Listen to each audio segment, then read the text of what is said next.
So bagi saya, orang asma ni dia sangat emergency lah, boleh bawa maut lah kan, boleh bawa mati. So daripada kita bergantung kat steroid, baik kita try bergantung dekat garam dulu. Kenapa you pilih macam breathing the salt? Biasanya orang kan cerita makanlah garam, senang je letak dalam air macam ni kan, dia kata rendam and then minum. Apa yang menyebabkan Himalayan salt ni sebenarnya dia pink colour? Kita kena prepare borang. Borang kita bukan borang yang macam dah print dah stiker, label stiker nama. Kalau ada 10 borang lah aku tulis nama, IC dan juga form dia and chop sign, betul? So these things become annoyance and tak boleh automate. So menyebabkan the therapy time waste time. Doktor tengah sibuk isi borang. Sometimes kita rasa macam kelakar nak sebut, but itulah reality. Betul. We're wasting time on frivolous things because things are not automated. Medical field ni pancreatic cancer Bersama saya Dr. Roland Victor.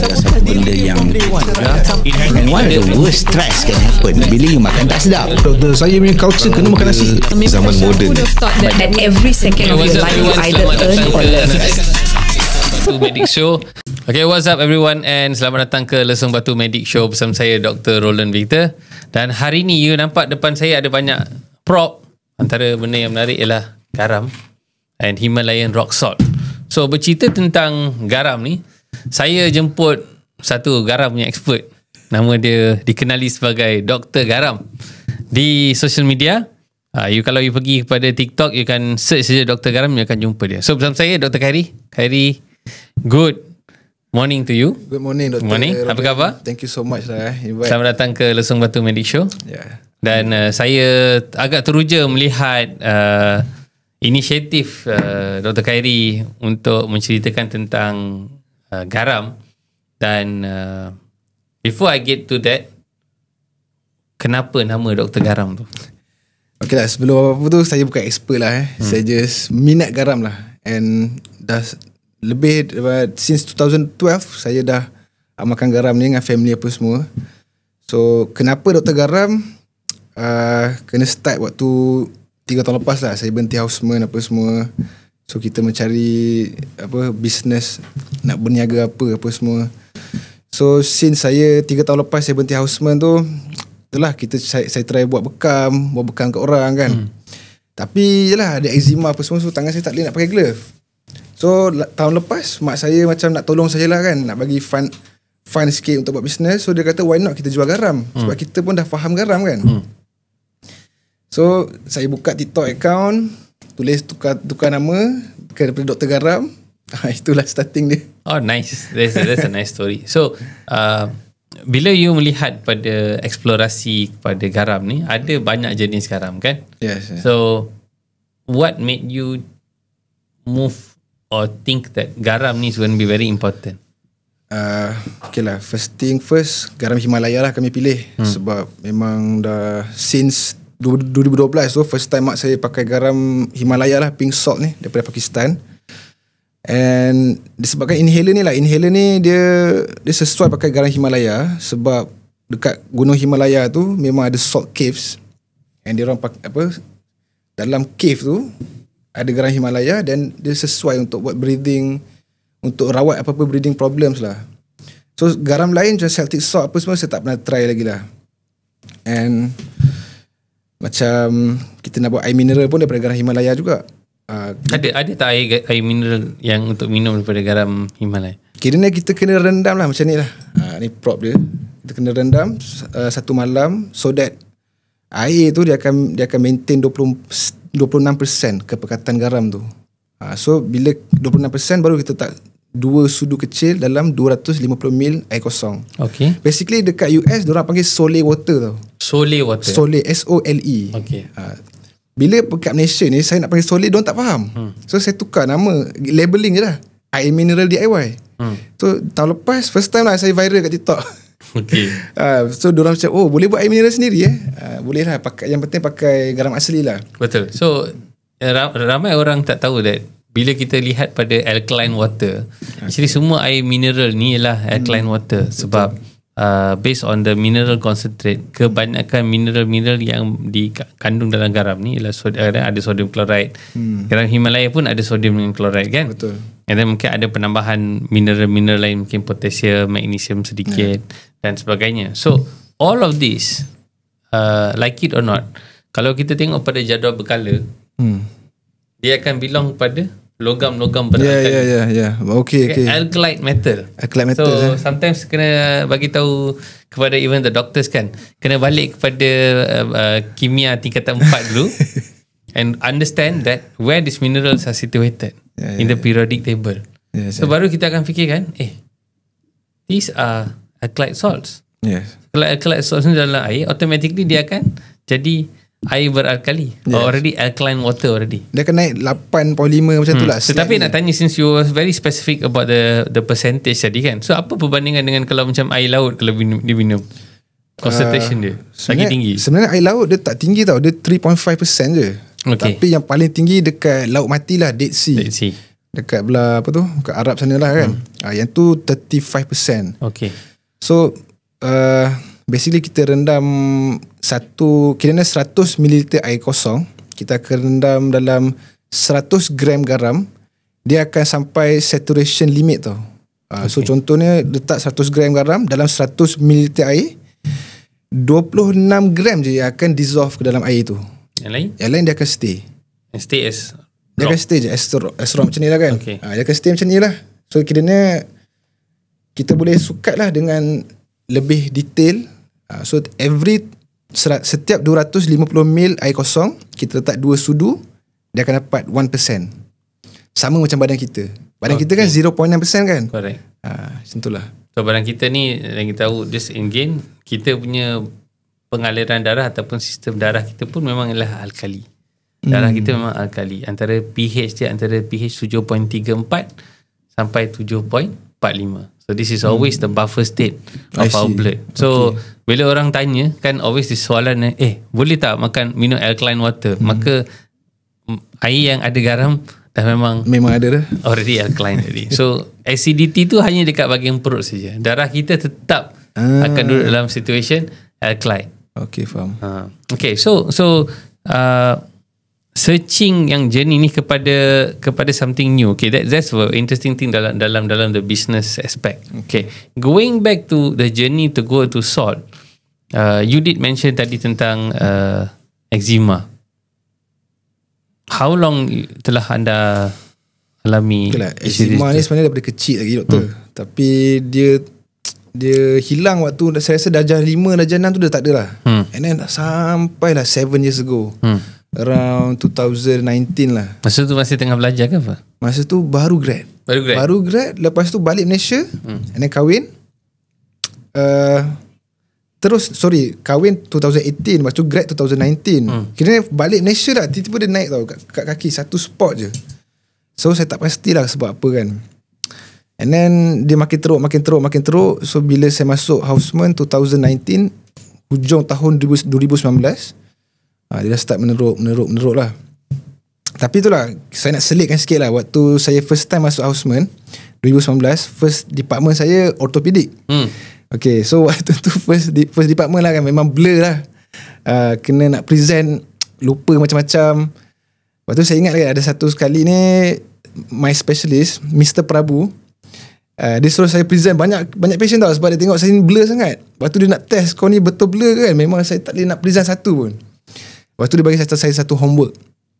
Okay, dia cakap, tomorrow I want you to present to me kenapa kalau ada apa-apa case kalau kita kena letak IV drip, cocok air garam 0.9%, kenapa?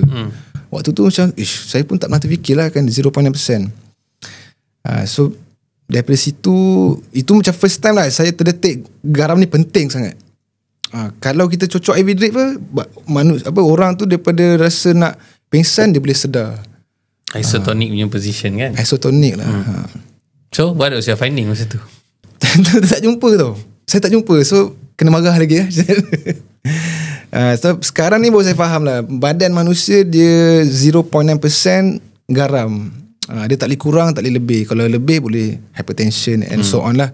Kalau kurang boleh confusion, masa cramps apa semua. So jalan tengah tu 0.9 saya perasan lah. So nak kait dengan eczema tu, saya terpaksa berhenti housemanship pada 1 bulan 1 2022. officially lah. Saya letak Habis you tak habis pun, tak habis. Tapi 2 tahun lah. Tapi ada baki lagi 9 bulan, kena extend lah kan. So saya fikir lagi 9 bulan ni macam lama juga, almost 1 year lah sebenarnya. So saya pun berhenti, dan kita ingat nak buat bekam apa semua, ingat nak merawat orang juga, tapi kena pakai glove, so tak boleh juga. So masa dalam housemanship tu eczema tu lagi melarat. Dia memang melarat lah. Saya follow up dengan hospital dekat Sungai Petani, and then even specialist daripada Sultan Hospital Al-Usta pun datang turun. Tapi macam biasalah kan, kawal pakai steroid lah. Steroid itu yang paling yang saya selalu guna lah. Sampaikan saya terbaca pasal steroid, topical steroid withdrawal, TSW, like 2 years ago. And memang saya bila saya stop steroid dia makin teruk tau. So baru tahu pasal TSW tu 2 years ago. And waktu tu nak kerja pun susah lah doktor. Yelah, sebab you kena basuh alcohol swab lah. Masa tu masih dalam pandemic drama kita masa tu. Yelah.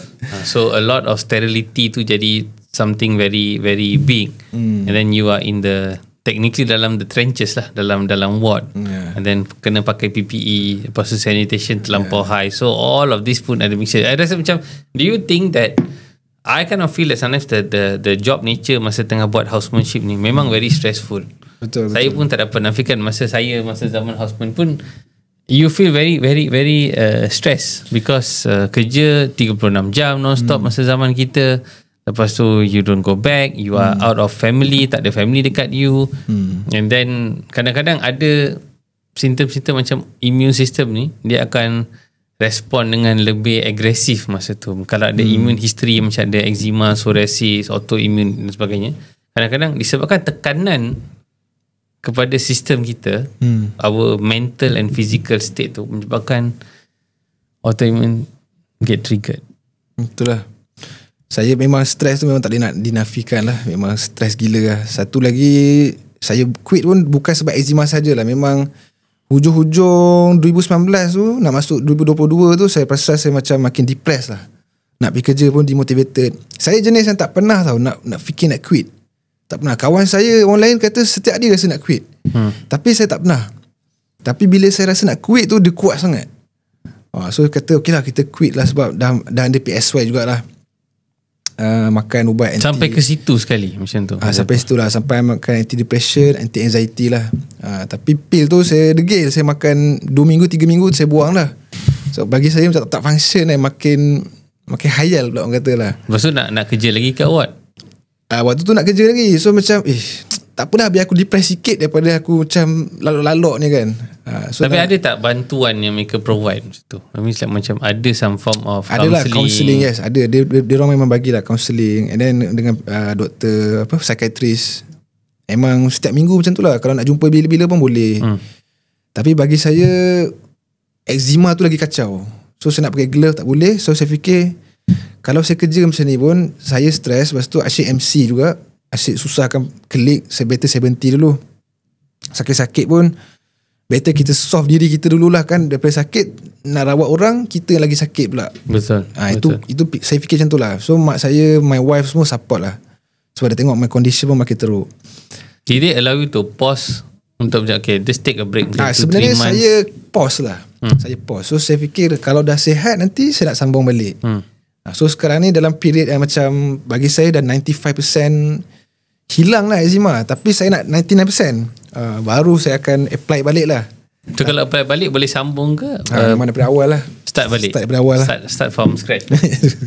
Okay. So then technically goes now to the business journey. Okay. The business journey. So how did kenapa you pilih macam breathing the salt? Biasanya orang kan cerita makanlah garam senang je, letak dalam air macam ni kan, dia kata rendam and then minum. How did the idea of something, bagi saya agak cool lah. Macam satu benda yang unik kan, and macam dia macam very earthy. Dia macam buat porcelain ke ceramik ke? Ceramik kan. So and then you hanya perlu letak garam kat dalam ni, and then you inhale. Inhale. So how did this idea come in? Because everybody wants to do something yang macam keluarkan suplemen tablet, suplemen kopi jantan, kopi betina, macam-macam ada. So how did something unique like this come about? Okay, actually saya ada asma and resdung and eczema waktu kecil. Okay, so asma and resdung tu sebenarnya dia tak hilang lah daripada kecil sampai dah ke universiti punya zaman. Tapi eczema hilang. Okay, so waktu saya kat Mesir belajar medik, around 2012, 2013 macam tu, mak saya dia jumpa dah kat internet benda ni. Dia kata memang sesuai untuk orang asma. Orang asma dapat relieve the symptoms by just inhaling the salt. So saya pun try lah, tentu import daripada US. So bila saya try sebab dekat Mesir ni ada dua weather tau, musim sejuk, musim panas. So biasa saya pernah pergi ke Mesir, saya pernah pergi Saya pergi masa musim sejuk. Musim bagus. So musim sejuk dia banyak attack saya lah, dengan resdung, dengan asma. So bila saya pakai inhaler ni, saya perasan simptom boleh hilang. And then saya duk inhale jugalah. And memang dia prevent jugalah attack asma tu. Itu dah lama lah. So bagi saya, kali ni saya nak perkenalkan lah dekat orang Malaysia. Sebab benda ni dah lama kat US, Europe, Pakistan, orang dah lama pakai. Bila saya tengok Malaysia tak ramai lagi yang tahu pasal benda ni. And yelah, orang asma pun saya check statistik 2022, around 2 million people, Malaysian citizen ada asma. 2 million. So saya fikir, kalau saya dapat jumpa 2 million ni, kalau 1 million dapat resolve dengan benda ni, why not kan? Sebab dulu pun saya tak nak bergantung pada steroid juga. Yelah, steroid ni bagus bila dah tak boleh nak bernafas. Sebab asma ni bagi saya, so memang you bawa lah macam Ventolin and everything. Bawa lah. So bagi saya, orang asma ni dia sangat emergency lah, boleh bawa maut lah kan, boleh bawa mati. So daripada kita bergantung kat steroid, baik kita try bergantung dekat garam dulu. Kalau boleh resolve the symptoms dengan garam sahaja. Tapi janganlah juga masa time tengah semput betul-betul dia nak pakai sini, dia kena also terpaksa depend on MDI lah. Dia bila dah betul-betul tak boleh nak bernafas tu, baru kita pakai steroid. Macam tu lah, dua-dua kena ada lah bagi saya, bukan just steroid lah. So in terms of Himalayan rock salt, apa mineral yang menarik ada dalam Himalayan rock salt? Okay, basically semua mineral basic macam potassium, calcium, magnesium, semua tu ada lah. Dan what is the main component dia? Masih sodium dengan potassium dalam tu? Main dia memang garam lah, 98%. Is sodium chloride. Sodium chloride. Okay. Lepas tu ada 2% ialah ada mineral. Ada micromineral, macromineral and trace element lah. Okay. Even silica pun ada, iodine pun ada, selenium, zinc. So banyak rare tu ada kat situ lah. So apa yang menyebabkan Himalayan salt ni sebenarnya dia pink colour? Ada sebab? Pink colour sebenarnya apa tu? Iron, sorry, lupa nak mention. Iron tu yang membuatkan dia merah lah, ferritin tu lah. Oh wow. So ada satu patient saya ni, dia check darah dia. Lately ni dia baru amalkan dalam sebulan lah minum air garam ni. So dia check ferritin dia perempuan. Mula naik. Mula naik 300 tau. Tapi okey lah, 300 tu memang borderline high. That's very high. Very good tadi. Itulah. Daripada kebiasaan orang Malaysia, especially wanita, level paras ferritin mereka sangat-sangat rendah. Ini always biasanya dalam crisis level, below 30. Below 30. So dia kata macam ferritin boleh sampai 300. So is wow, interesting. And even I didn't know that the ferrite yang menyebabkan the colour of the pixel. Kalau 300 kira bahaya ke tak, doktor? Dia 300 dia sebenarnya tak kira bahaya. Dia kira kan? very optimum level lah. Very optimum. Tapi kalau kita dah cross more than 300 going to 400, nanti kita akan fikirkan ada tak inflammation tengah berlaku. Because sometimes heme breakdown boleh menyebabkan ferrite pun ada distribution dalam blood.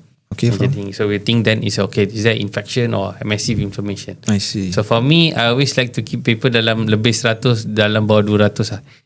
It's a good point lah. Dia tak rendah tak tinggi sangat. Because kita punya tengok pada stature female kat Malaysia, badan mereka bukan besar sangat.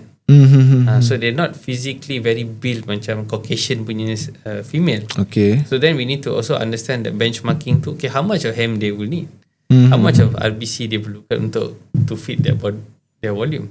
So if you go too high pun nanti akan jadi issue. Because their testosterone level untuk trigger red blood cell production sangat rendah.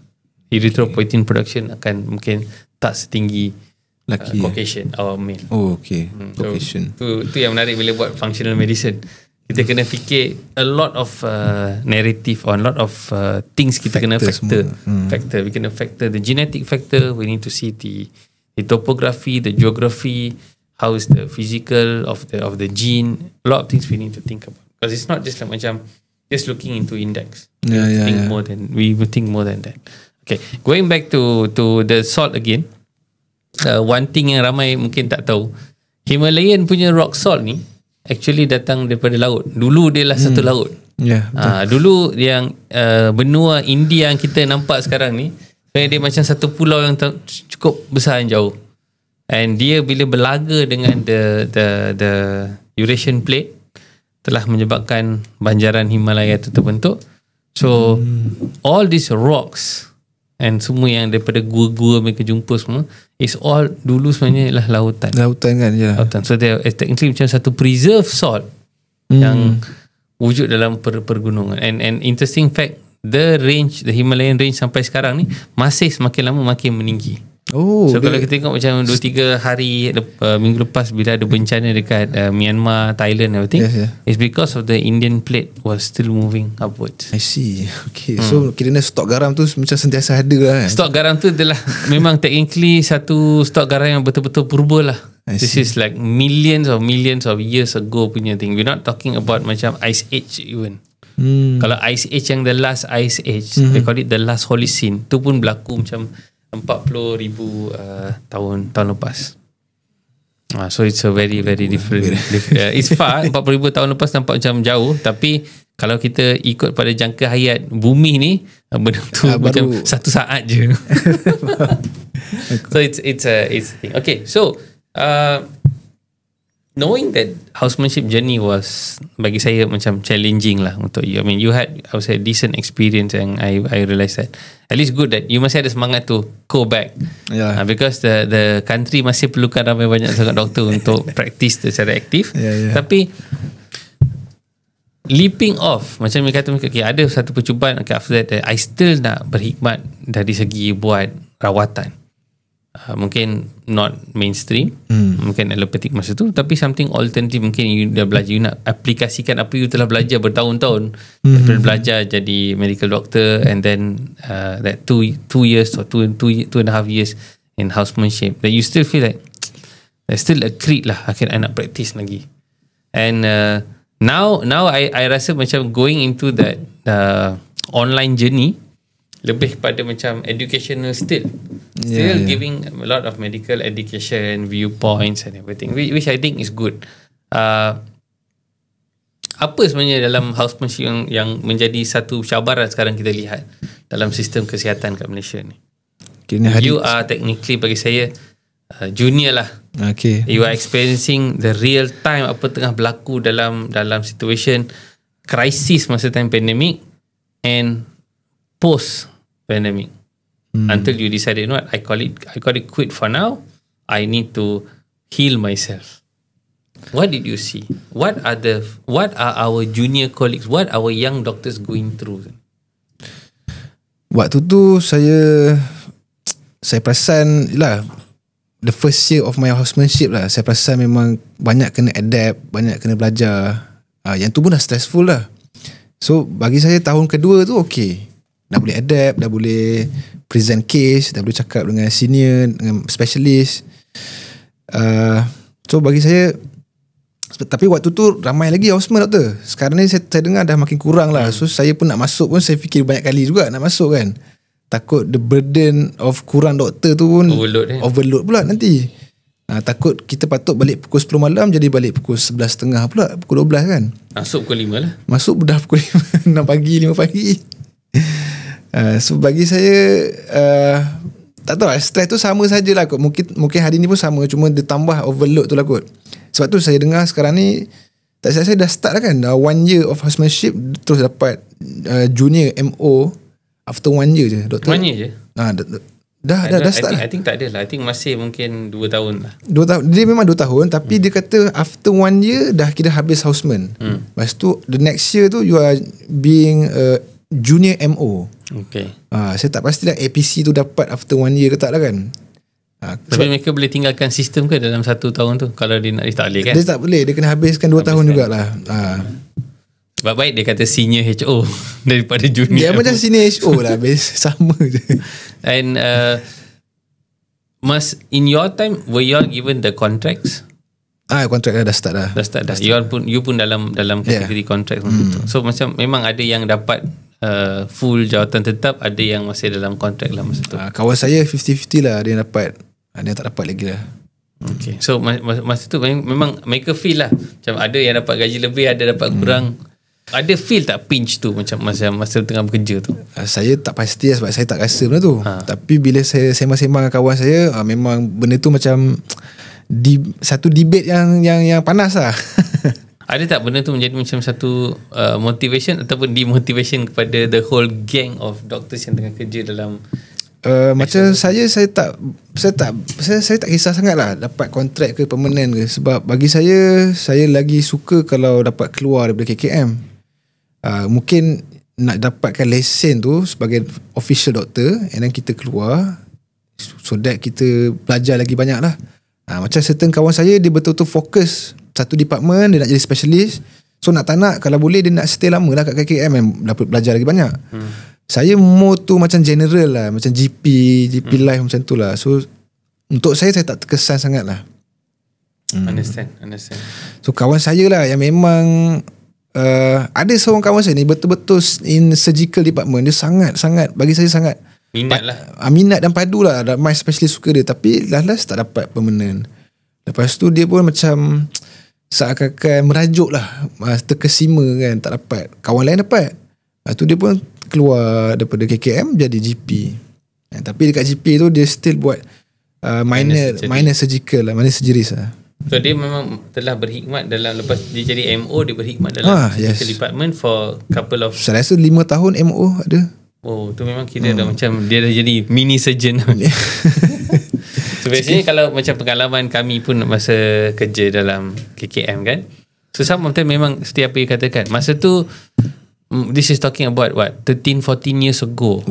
Lama tu. So memang at that point masa saya bekerja dalam orthopedic pun saya fikir okay lah, mungkin I punya jalan kerjaya is to go to orthopedics, and I love orthopedics at that point.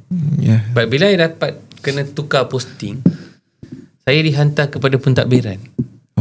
Kena terpaksa pergi lah. Pergi. And then I said like, can you, I tak nak pergi duduk dalam office tengok benda paperwork perundangan ni, apa benda ni.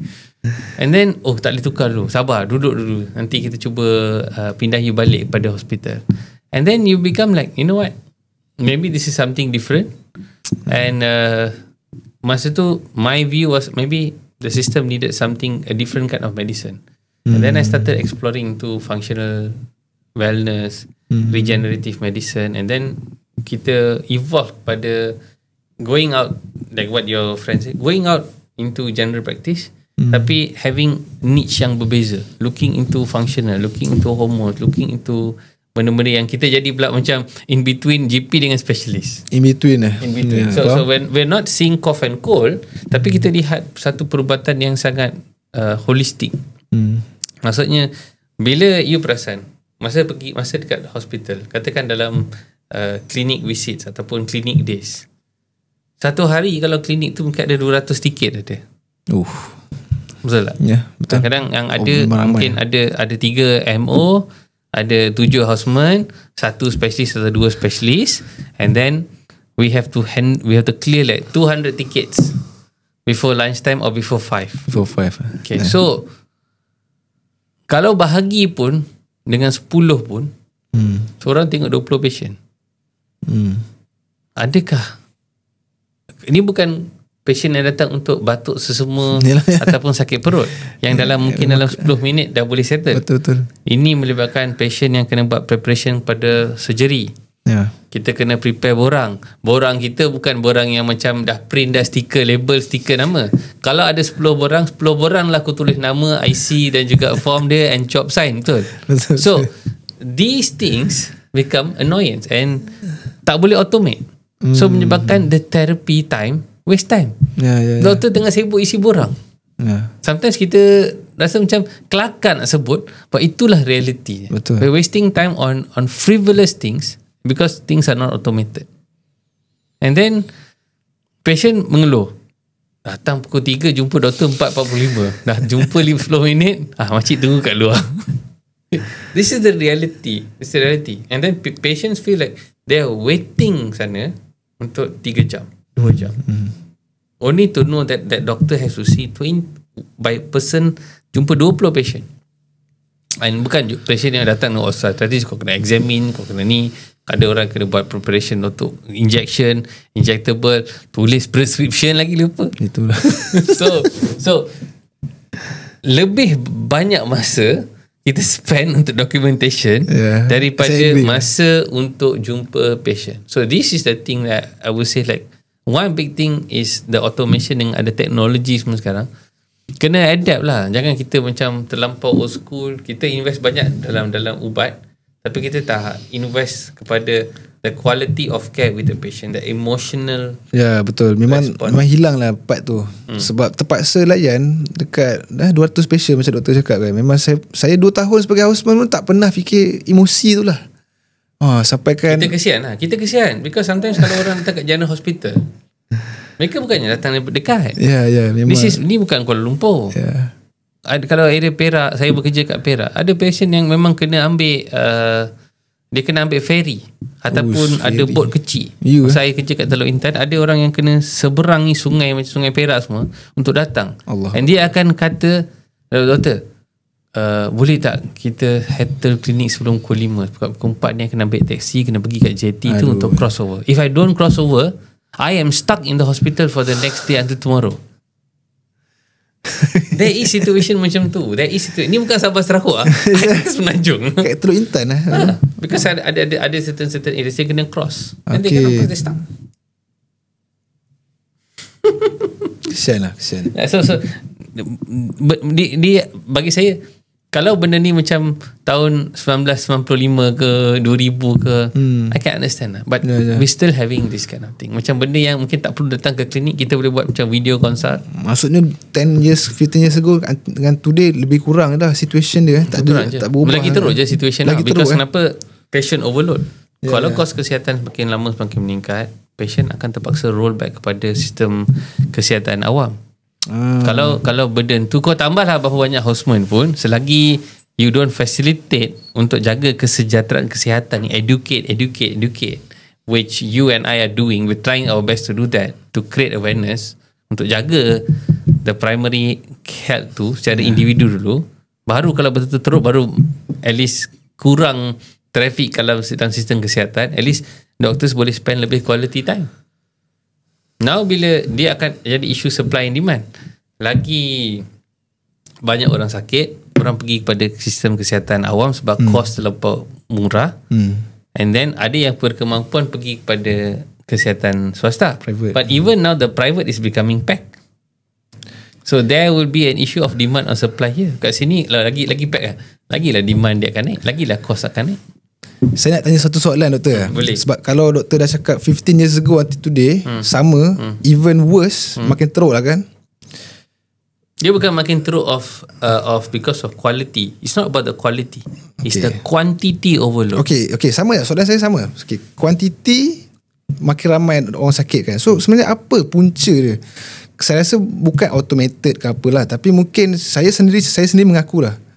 Dan saya observe yang modern medicine, dia sebenarnya dia tak dapat punca penyakit lah. Dia more to rawat simptom. So basically apa saya faham, pesakit tu dia tak betul-betul sembuh lah. Sebab tu dia kena follow up, tambah lagi orang baru, new cases. So sebenarnya apa yang Dr. Roland rasakan lah punca sebenar? Bagi saya semakin ramai orang sakit lah. So apa punca sebenar lah? I think kita sebagai dua prong kita kena lihat. Satu kena lihat pada prong siapa yang sakit tu. Apa yang mereka buat sehingga mereka sakit begitu. Apa kesedaran mereka, apa consciousness mereka untuk jaga kesihatan tu. Ada tak my health, individu punya health ni hanya bergantung pada aku buat kerja, aku dapat duit, aku dapat gaji, apa aku nak aku makan. Kalau aku tak mampu untuk gaya hidup yang high lifestyle, I just makan pisang goreng RM3, RM4, I makan nasi banyak, 1 telur, kicap. You will get sick, you will get diabetes. Free ticket. Okay? I agree. So that's one situation. Yang kurang mampu, high carb, very stressful work, terpaksa tanggung family and everything, it creates a disease. Overburden, stress, tak mampu, dia terpaksa they run the clock lah, rat race lah. They run the wheel, kerjalah 12 jam, kerjalah buat Grab sampai 15 jam satu hari. Daripada 8 pagi sampai 10 malam. Ada tak, dia takkan dapat hypertension ke? Confirm dapat lah. So did we create a problem? We created a problem for this guy because we told him, you want to survive, you run the time. Yalah. Satu sektor pula, lagi satu lavish. Aku mampu sangat, aku kaya, I boleh beli apa aku nak, I boleh makan nasi kandar 3 kali sehari pun. And then create some problem, dapat gout lah, dapat isu ni lah, dapat obesity and everything. Okay, these people, they believe they can buy their health. I can afford a stent, I can afford a bypass, I can afford a stroke, I can afford a TKR. I can just live like this. So this is two big paradox. Okay. Kita letak kepada the population. Nah, faham. Okay. On the physician side pula, yang jadi yang treatment punya people is, kita tak nak pergi kepada root cause. Okay. Root cause, because kena understand apa fundamental dia. Tapi bila kita cerita pada root cause juga, these two categories akan tanya, aku tak mampu doktor nak beli suplemen ni semua. Aku nak bayar duit untuk my kids, baju sekolah apa tu pun cukup makan je tu. Because cost of living terlampau tinggi. Here is like, you know what, I don't listen to your nonsense.